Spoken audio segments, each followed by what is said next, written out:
We've got some interesting updates to discuss from The Athletic in today's video. Who's actually really running the show? Because it looks like absolute carnage and chaos between the decision makers at Manchester United. Get involved as usual with your own opinions, and a big shout out to everyone out there who likes, hypes and subscribes to the channel. Kick us off. Well, everyone remembers the performance against Everton, and the fans reacted. Now listen, when the fans react like that, it set off a chain reaction, and it was inevitable. And I mean inevitable. When the fans turn, it's the end, and the sacking of Ruben Amorim was on the cards.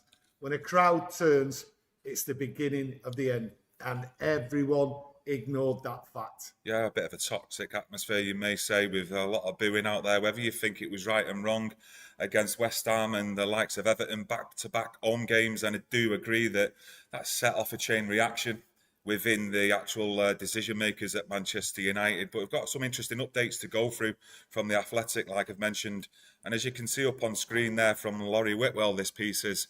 And at the bottom I've highlighted, Ratcliffe started to have opinions, shall we say, about United playing a back four. And this is when Jason Wilcox became more forcefully in his conversations on that basis. Stuff then happened in the Friday meeting where they felt they couldn't come back from it. Well, I just look at from that Everton game, the Wolves game, and maybe one or two other games where they played poorly. He did not like what he seen, and he knew the inevitable bomb, and I mean the bomb was coming from the crowd. Ratcliffe understood. He had to interfere, breaking all his promises. They weren't opinions from Jim Ratcliffe. They were a directive and an order, and I mean an order to Wilcox and everybody else. Sort this out. This is not working. And what he wanted to do, he wanted to sack him. That's how I see it. He wanted to sack him, and they all agreed to sack him after that Wolves game. But do you know what? They weren't sacking him on New Year's Eve. And like I've said previously, they set him up from that moment onwards because they didn't want to be seen as the bad guys. They went to him on the Friday, they spoke to him, and they knew he wasn't going to be happy and that he would rebel. And that's what happened. A lot of you's getting involved with your opinions currently in the live chat. Keep getting them in because we will discuss them throughout today's video. I did also see a piece, where are we going now, and it sent alarm bells through me if it's true, and I think it was from The Guardian, Jamie Jackson. I mean, take it with a pinch of salt on whoever you believe with your stories, but he mentioned that Ratcliffe suggested playing Bryan Mbeumo at wing-back. Bryan Mbeumo at wing-back. Listen, if he has said that, he could have only said it to one or two people in his trusted circle. So if he has said it, then one of his friends have leaked it, and he will know who's leaked it. So you can expect someone to be sacked. So if that's true, and someone gets sacked pretty soon or in the summer, then you know the story's true. But for now, I'm doubtful whether that's been said, to be honest with you. It's The Guardian.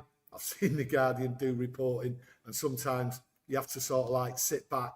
But this has to be someone who he personally knows to discuss football tactics and everything else like that. It's his inner circle. So someone has broken ranks. Brian, the story is true. Brian in the chat says, I think the club needs to move on and stop with the leaks to The Athletic and others trying to make themselves as if they did nothing wrong. It's PR, innit? They know Ruben Amorim. They employed him. Everyone backed him. They made the decisions. We know what we're doing. We're best in class. And it's all fell down. But it's fell down because they are not the right people in charge.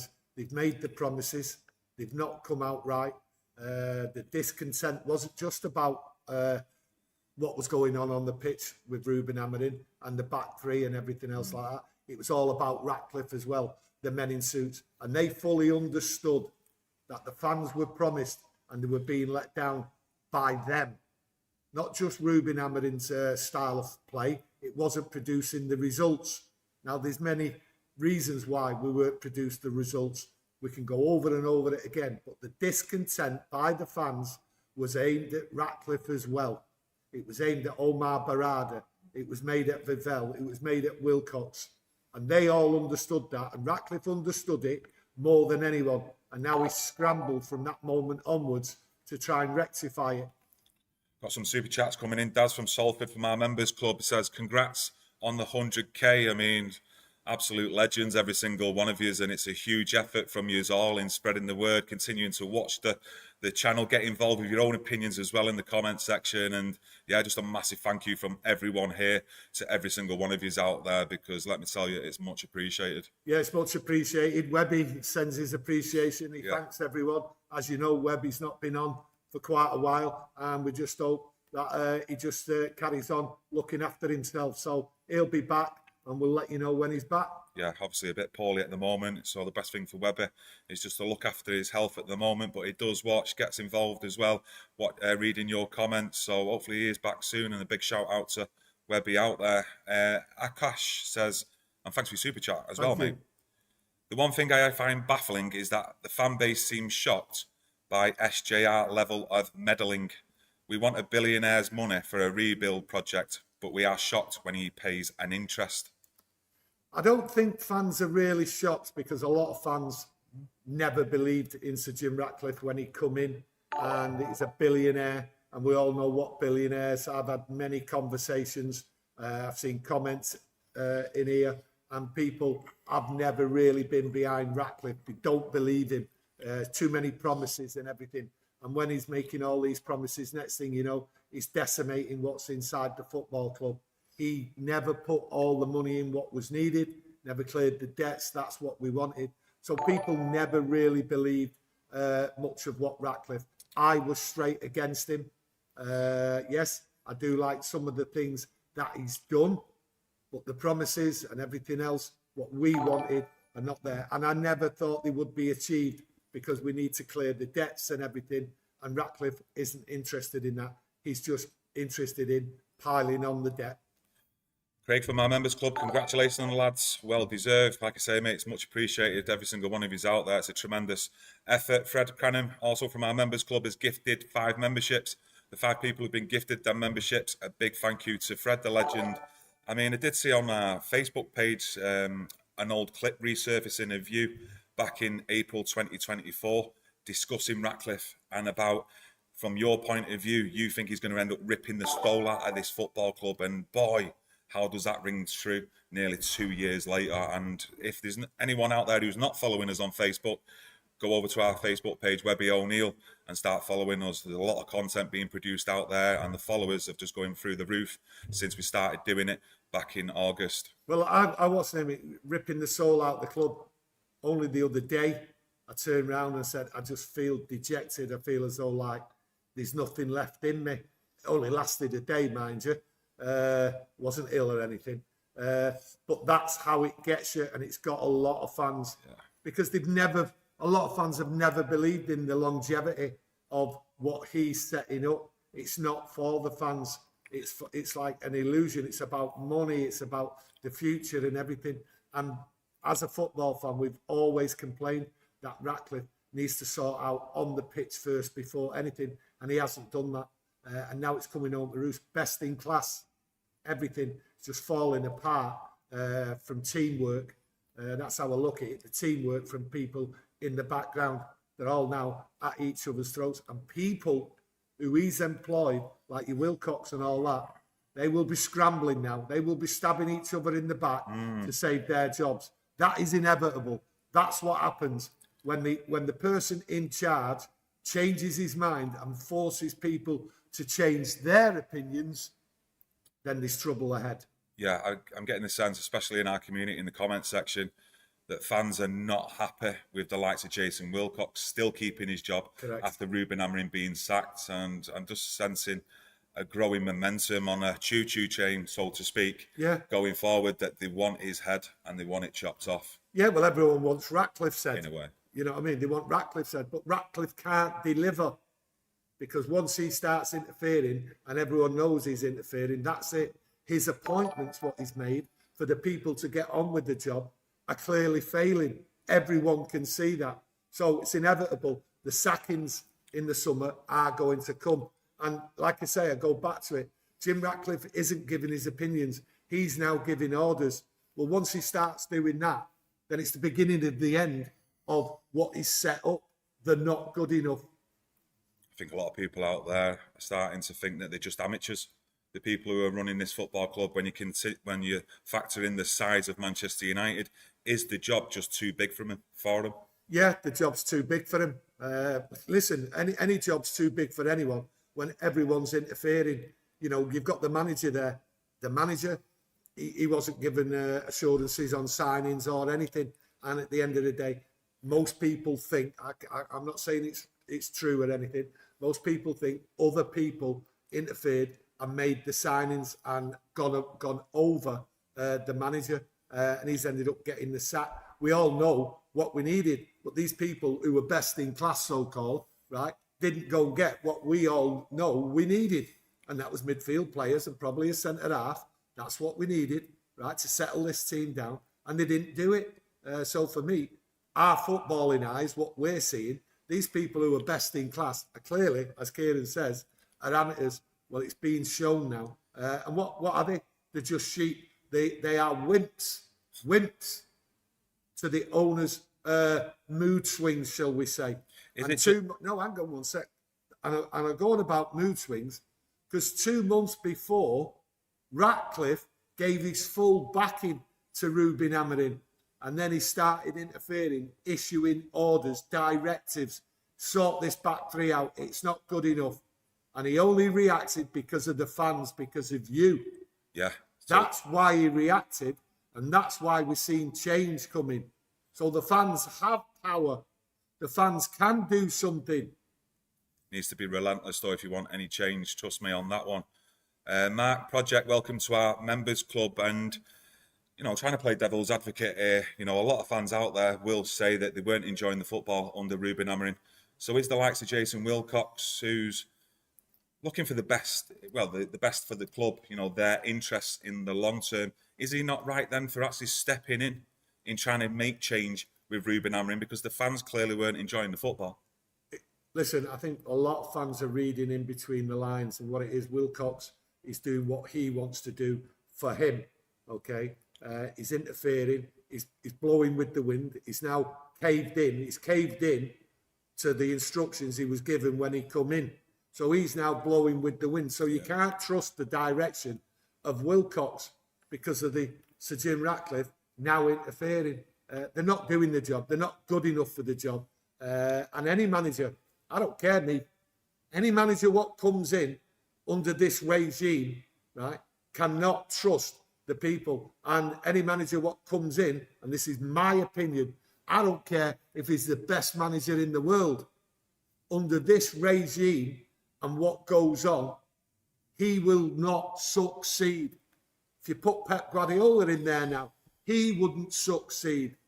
And I've said it before, if you don't get the standards right behind the scenes, you won't get the standards on the pitch, and we will fail. And that's why I go back to this point. If they sacked Ruben Amorim midway through the season, my opinion, and I've said it and I got ridiculed for it, I said for the next 10 years, you will have the same old, same old. We will not get this right. They should have waited, in my opinion, till the end of the season, took the hit, whatever it was going to be, right? And then they would have had the next 4 or 5 months, it behind the scenes, to then get a strategy ready. But they didn't. They bottled it, and they've shown their amateurism. That's how I see it. It might be harsh. Some people might not like that opinion. But I'm telling you, as I see it, the writing was on the wall when the fans give it. I didn't say anything against the fans when they said anything against Everton or Wolves or anything, because I've seen it time and time again throughout football, and I've seen it here at Manchester United. The only time I've criticised the fans when they booed was actually over in Ireland when they booed a specific player, and that was Harry Maguire. That was wrong. But hey, that's the way it is. That's how I see it. Just going into the chat, Fred Crennan from our members club says, Tony, what time limit do you put on this to be sorted? For this to be sorted? Yeah, maybe all the cans and chaos stuff. Maybe on the pitch, do you mean inside? Well, I don't see. I can't see the next 2 or 3 years, because the people in charge at this moment, if they're still in charge 2 or 3 years, right? What's going to happen? if someone changes their opinion within inside this group of people running this football club. Then do they change? You know what I mean? If the fans in the ground carried on booing at certain things, certain games and all that, are they going to change their mind? Ratcliffe will. He's just shown you he has. Because I'm telling you, that's what he did against Everton. That's when his opinion, as the article says, it wasn't an opinion, right? It was a directive. It was an order. He changed his mind and went, right, I know what's coming. This fan group is going to revolt. They're going to just tear the place down if I don't do something. So he changed his opinion and he forced the people who he's got to run the football club to change their opinion. You can't win with that, okay? There is no future with that. So until the Ratcliffe and everyone in there changes, so Ratcliffe's going to stay. And he'll only go if he gets abuse, him and his family. That's what he said. He has said that publicly. He publicly said, I will leave if the abuse gets too much. Well, I'll tell you what, he might get abuse. Might not get it now, but he might get it in 2 years' time if nothing has changed. And I can't see it changing because these people, on a whim, will change their minds. So you're basically saying that the people in charge, the powers that be, just aren't strong enough then to keep with a plan, and they will actually make these knee-jerk reactions, which they said they wouldn't, in terms of footballing decisions on the pitch. And let's face it, a lot of fans as well, like you've read the comments just as well as me, have said that, you know, ex-footballer, well, ex-legends of the football club, maybe Ratcliffe is actually listening to too many of them opinions as well. Do you actually believe that? Or of course I do. But Ratcliffe made the decision because of the fans. People, what's going to change? Nothing's going to change. And I stick with it. I don't care if people turn around and say, I don't know what I'm talking about. Okay? But nothing's going to change. In 10 years, it will not change for 10 years. I am telling you, with this level of incompetence and attitude and opinion changing and forcing other people to change their opinions and go in a different direction, right? It will not stop. So I'm telling you, okay, 10 years, I said, if they sack him in the middle of the season, I said, leave it till the end of the year, right? A proper organisation knows what the future is, how to plan ahead. These haven't planned. That's why now we're all going on and people are losing like their head, their mind, over Ollie coming back, over Carrick coming back, possibly Van Nistelrooy, okay? People wanting Roy Keane. This should never have even been here. This should have all been sorted out over the next 4 or 5 months, the future, to the removal of Ruben Amorim, but these people are incompetent. So how can you expect me to be positive about the future? I've seen it decade after decade after decade, right? What goes on with people who run football clubs, and when they start interfering, it takes decades and it takes a full clear out. Ratcliffe, he won't be able to handle this. I am telling you, he won't be able to handle this. As you've already seen there, in our opinions, we do think the pressure from the fans, especially in them back-to-back home games, definitely got Sir Jim Ratcliffe and other members inside that club.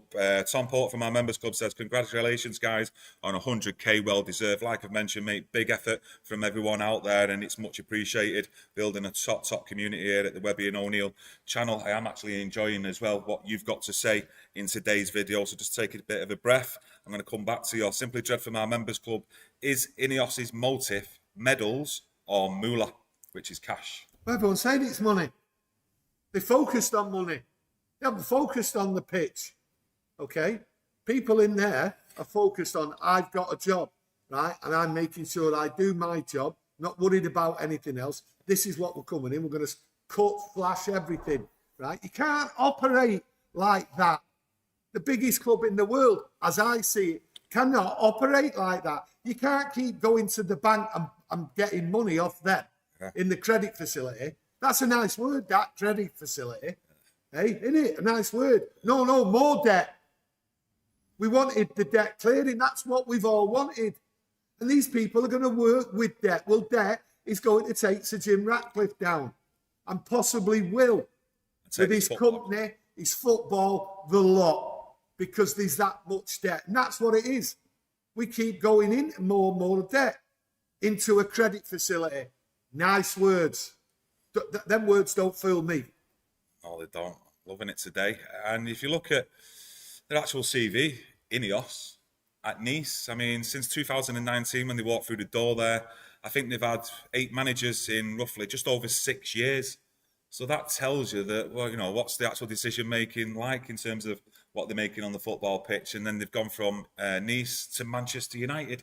So you can only see these mistakes continuing, especially with football managers. The only thing Jim Ratcliffe has understood, right, since he's come to Manchester United, is that when the fans turn against the manager, that's it. And he turned and he reacted to that. And then he just changed his full policy. All his promises were gone. He broke the lot and he understood. That was the end. That's the only thing he understood about these fans. And the fans don't understand, a lot of them, right? The power they've got. But the people who think they know about how to galvanise fans and all that, that's another story.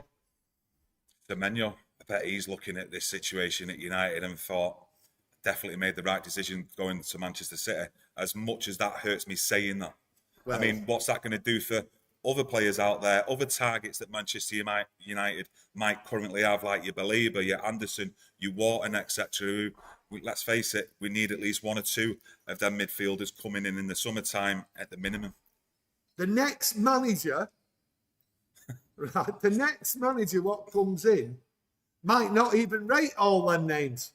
So anyone coming out with any names right now, right, is just mugging you off. You can't come out with a name because the manager in place isn't there. I don't think that. I'm not saying we don't need a midfielder. I'm not saying that. I'm not saying Belieber and all that aren't good players. What I'm saying is the next manager might come in and he might have a different opinion about a different player, what he wants. He might have a different opinion, but I don't think these guys in the background are listening. I've said it before many times under Ruben Amorim. And you take yourself back to the start of last summer, who was our number 1 target for a striker? It was Liam Delap. And why was that? Because of Jason Wilcox. Well, I think he's steering the ship on the footballing decisions and the recruitment a lot more than the journalists and some fans actually think, or the journalists are actually reporting out there. And all these reports that are coming out right now after Ruben Amorim being sacked, with him meddling with the footballing decisions, the man management, the starting 11, the style of play, I think that's a big alarm bell as well for everyone out there, that we've got a bloke who's probably not got the CV for it, making footballing decisions at Manchester United. If what Kieran says about picking players and all that the next manager comes in and other people are picking the players, how's it going to succeed? And this is where I come with my attitude of the next 10 years. Because it'll continue and continue and continue. I'll still be back in the club. I'll still be back in Manchester United. I'll enjoy my wins and all that. I'll still be critical of certain things what go on. But I'm having nothing to do with Ratcliffe. And I've been slagged down for my comments early doors about Ratcliffe. But this man, right, has changed everything again. And you can't trust him not to interfere. A good owner is where you never hear of them. Yeah. You never see them. Right? They're all sat there in the director's box, pointing fingers at each other, having these chats. They must know what that does to the public when these pictures and all that are processed and put in the newspaper and online and everything else. They know the visuals, what that gives. And it gives the media a story to like hammer United down with. They know what the visuals are doing. They shouldn't even be at Old Trafford. Good owners, people in charge, you don't see them, you don't hear from them. I don't know. Some people might say, well, you don't hear from the Glazers. They never come out publicly and look at the state of Manchester United. It's not that you don't hear from them. They just make the best footballing decisions, and the people that they have around them are top-class guys. You know, they've talked about bringing in best in class. Have Manchester United got the best in class in the actual positions where you need them footballing decisions to come from? I don't think so. I mean, has Omar Berrada got that on his CV as a CEO running a company like Manchester United? Because let's face it, That's how they treat it. It's a company, it's a business. It's not a footballing club. But has he got that CV? Has Jason Wilcox got it? Has Christopher Vivell, who's what is he, the recruitment ID, is some fancy name that he's got? Has he got the credentials for it? I mean, Manchester United was right at the bottom of the pit when they took over, and we all understood that. And I think a lot of us have given him time, but it's over 2 years now, and Manchester United are going further and further down. What's happened is Ratcliffe's had over 2 years, and he keeps changing his mind.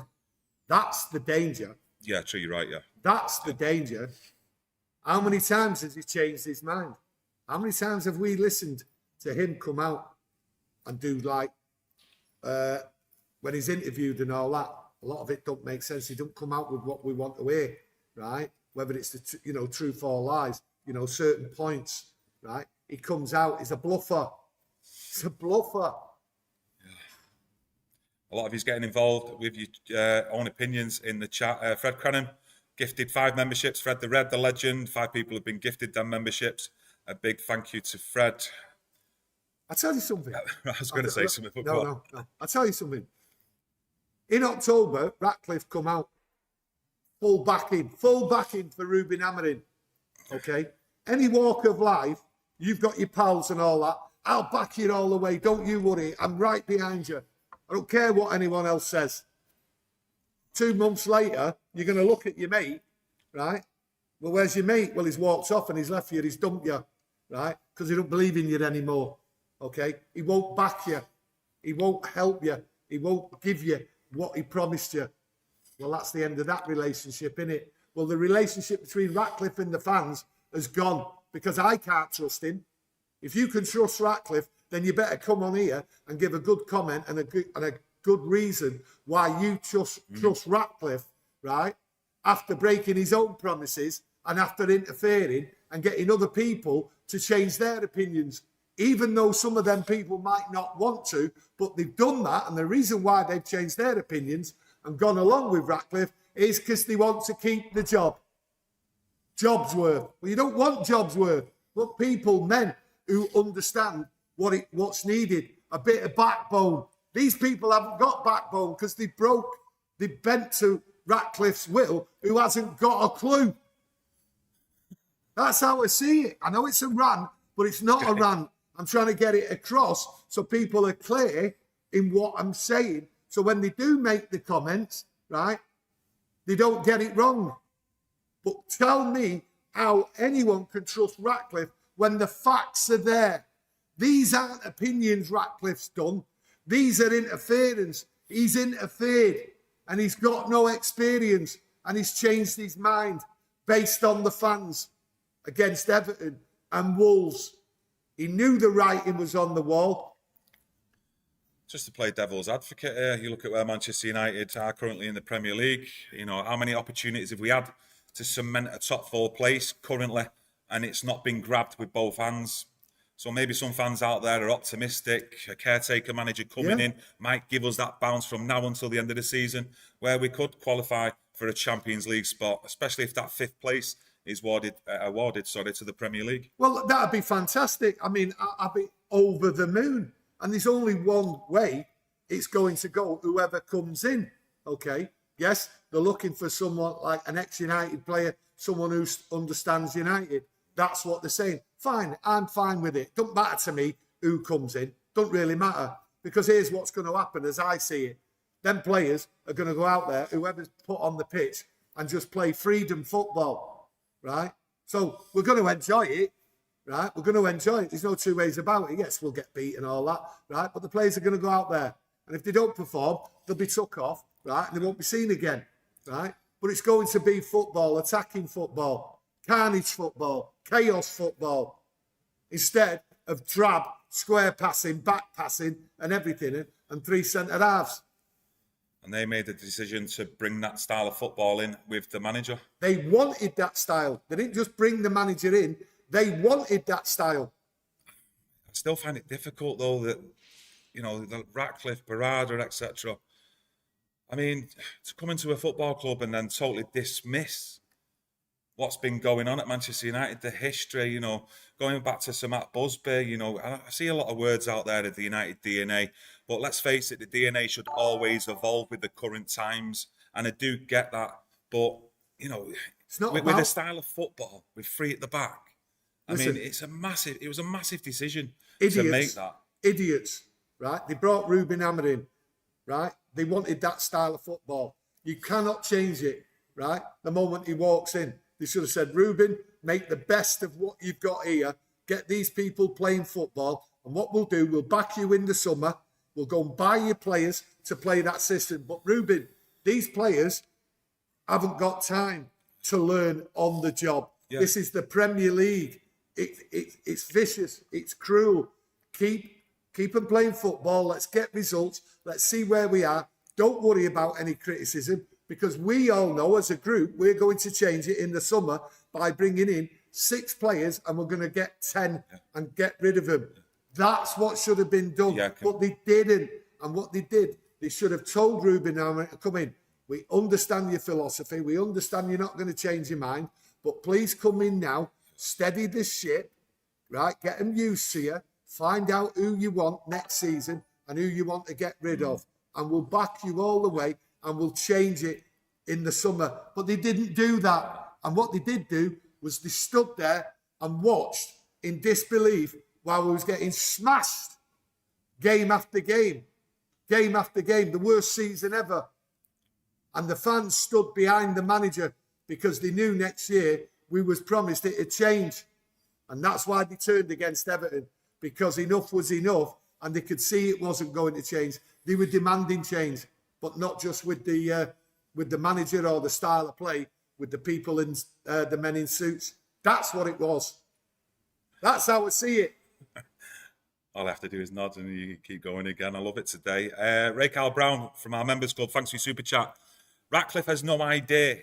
You don't sack a manager in the race for a top 4 or Europe. The man a dusty and just freestyling. Listen, it's just chaos, isn't it? You know what I mean? As I said, mid-season, you do not do that, right? And it will cause havoc for the next decade. That's how I see it. Because what it is, it will cause havoc because the people who have just caused the havoc, right, are still in charge, still running it, still got these ideas, which they will easily change by the persuasion of Ratcliffe or somebody else. They're just not good enough. They've made too many promises and they've not delivered. And they're certainly not going to deliver on the future. Nick Seeley says, Wolves in sheep's clothing. Do you remember when we'd done that as a title for a video? Yeah, we did that. Yeah. Got slaughtered for it. Yeah, but look at us now. Yeah, look at us now. And unfortunately, look at us now. I mean, I don't want to sit here, and I'm sure you don't, and many others. No, I don't. But I'll put your hand up and just say, well, I'm right at the moment. I mean, you want to see your football club going that way and closing the gap between ourselves and the top of the Premier League. But, you know, in the last 2 years, I mean, with the decision-making that's been going on and then rectifying that in sacking people like Dan Ashworth, Ten Hag, now Ruben Amorim, I mean, it don't look good and don't bode well for the future. The future's glum. All you're going to get, right, is the occasional exciting football. I think you'll get exciting football now because what's the pressure? What's the pressure on the people coming in to oversee for the next few months? They haven't really got any pressure. And anyone what turns around and says, oh, well, they're just going to come in and then they'll sort it out for the next manager. The next manager what comes in is going to rip it all apart. Understand that. So they're not settling in, right, and putting things in place for the next manager. The next manager is going to come in and he's going to make demands. This is what I want that changing. I don't think they do. I think they want a yes man now, and it's taking the whole gloss of a Manchester United manager, which is now a head coach at United, and a head coach is just there in their eyes to coach the team on the training ground and then do what he does on the football pitch on a match day. But as long as it aligns with what Jason Wilcox wants and others in the background, and I just see a revolving door now at Manchester United. Yeah. You've talked about in the next 10 years, still carnage and chaos, or as long as these owners and co-owner are here, And I agree. And I just think it'll be a revolving door every 14 months to 2 years. You'll just see a new head coach coming in because they won't want to take responsibility in the background. It'll all be put on the head coach's shoulders about underperformance. I hope I'm wrong. I really do. I hope United start climbing that table year after year and challenging. But this decision making that's being made in the last 2 years, I've got no hope for the current future under this ownership. You know, what you want is you want people with backbone. Yeah. You don't want yes men. And Wilcox and all that clearly shown that they're yes men and they're there to do the bidding of, let's say, an owner, Ratcliffe, right, to the whims, and they'll bow to his whims. Simple as, because that's what it is. That's what that article, what we talked about at the start, right, actually says. It wasn't opinions he was talking. He was giving directives, giving orders. Change it, change it. Can't do with it. And he crumbled. Ratcliffe crumbled. 100%, I am telling you now. I've seen it. My experience go to football, looking at football. 100%, Ratcliffe crumbled because of the fans' reaction to that game at Everton. They just don't want to make that public, I don't think. And I think some of the journalists who have been writing the info that we discussed at the start of the video are fully aware of that as well, but they're not actually publishing that because I think it's clear as day to any match-going fan of what the atmosphere like was in them 2 games. And you look at the timeline then of how it rolled on from there with Ruben Amorim and Wilcox. If these reporters reported that Ratcliffe reacted because of the fans' reaction to that performance against Everton, that would tell the fans, aye, we've got to him. Now we can get to him. Let's persevere, keep going, and keep going at Ratcliffe. And in the end, he'll break. But they can't report that, can they? Because they get the info. Right? That's right, what Kieron says. They get the information. Yeah. But what it would do, it would waken all these fans up who turn around and say, oh, we need to protest, we need to do this. Who only do it, right, when the sun's shining. Obviously, they don't do it when the sun's just shining. That's just me, right? But what it is, they are not relentless. They are not true to their word to protest, how to get the owners out. They're not true to the word. They haven't got direction themselves. You know, they're going off on doing other things and that. They've let everyone down. That's my opinion. They've let everyone down. They are not relentless, okay? But the press don't report the truth that Ratcliffe reacted to the fans. Because if they did, right, the light bulb would go on, right? To a lot of fans of, well, really, we have got to say. Yeah, that's what right. We say, and especially with feet inside the stadium, whether it's in the seats or not, you've got to say as a fan. You have. You have got to say as a fan, right? I've just never backed the way the fans have gone at it because it's always been the wrong way. But then again, no one asked me for my opinion, did they? And when they do get me opinion, you never see him again. You're absolutely bang on with that, to be honest. You never see him again. Yeah. I've had him here once. By God. Don't even answer me phone calls. Don't even answer me texts. They're not interested. Because I've got backbone. They haven't. I'd love to watch. And that's me saying it as I see it. And if anyone's got a problem with it, I'll always discuss it with them on here. That's what I'm here for. I've got my opinions. Yeah. I understand the fan base. No one can tell me I don't understand this fan base, because I do. You know, you've been great today. Honestly, some of the words that you've said, and I know that ring true as well, and I fully support every bit of it today. It's been an absolutely great stream, to be honest with you. A lot of emotion and a lot of facts as well. As a Manchester United fan, I've buzzed off it, to be honest, and a lot of comments that have come in today, some great opinions as well. Please continue it in the comment section below. Smash a like on today's video to help support the channel. We're over that 100k of absolute legends now in the community. A big thank you to your support and spreading the word out there. It's much appreciated. And I think we all better get ready for Gareth Southgate in the summer. Thank you. Let's hope not.